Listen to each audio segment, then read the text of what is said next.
So question number 6 is all about your ability to consider the target audience, which are primary school students, and how it might be difficult for them to access the content. So in terms of being able to read, being able to understand information, but also about their ability, about their age, and what might be appropriate and what might be inappropriate content.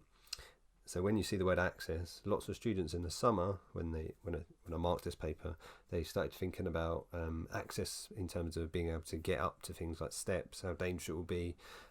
Maybe someone's in a wheelchair, maybe they can't go up steps, things like that. But it wasn't about in terms of accessibility, it was about accessing the actual content of the presentation, and that's what it's about. You must focus on the fact that these are primary school age children and needs to be relevant to that age group. It's not about their ability to access the actual physical location or the lorries or the rooms, things like that. It has to be fixed on the actual information.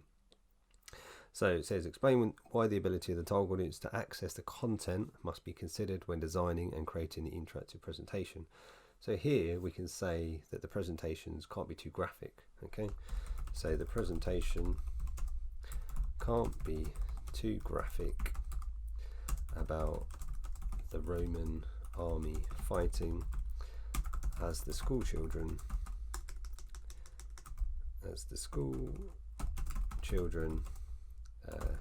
could be upset.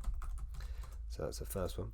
You could also talk about the audio files could be used to display words as subtitles on the screen in case some children can't hear properly as well. So we could say the audio files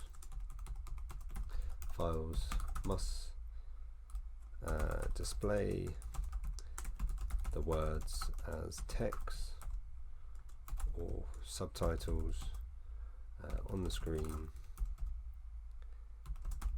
in case of the children not being able to hear properly.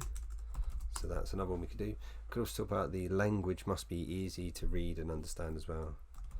So the language must be easy for primary school children to read and understand.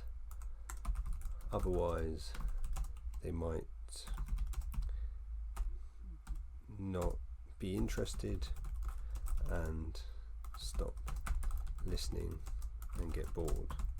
Okay, so it needs to be engaging, it needs to keep them interested in the content. So that's another one we could actually talk about. Though, say the presentations must be engaging and easy to understand. Okay, so there's lots and lots of information there that we could use, and there's lots of marks available. So the presentation cannot be too graphic, so that will give you a mark, as it might upset students, which will give you a mark as well. The audio files, so we talk about audio files, must display the words as subtitles on the screen, that's a mark. And then we follow that up with the reason why we're doing that, so children might not be able to hear it properly.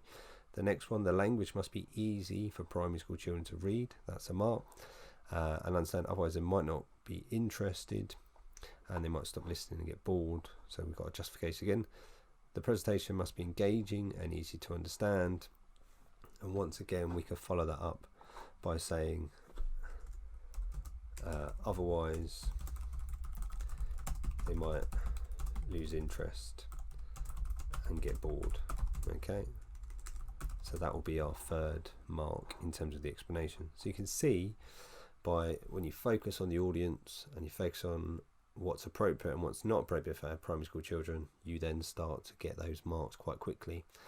So making sure again you read the question right in the context of this is about Roman life, but it also needs to be content which is appropriate for primary school children. It's not about accessibility, it's about how they can access information in terms of reading, writing, understanding, being able to hear it, and being appropriate for them. Hope that's been useful.